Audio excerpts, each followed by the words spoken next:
Ah, coach. Good morning. Here we are looking at the Cowlitz canoe. Shaved the stern down yesterday. You can see the pieces I added on. Shaved down. And then I took some West System epoxy resin and filled up just a little ledge of strengthener right there.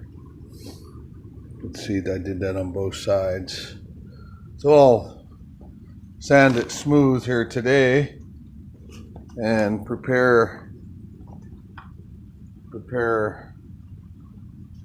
that section for cloth and that section for cloth. But yeah, that's where we are. Also, the end of the day after that yesterday, we came up to the bow, the prow section, and we pieced on a couple of ears, and later in the day we'll piece on an area for the nose, the snout.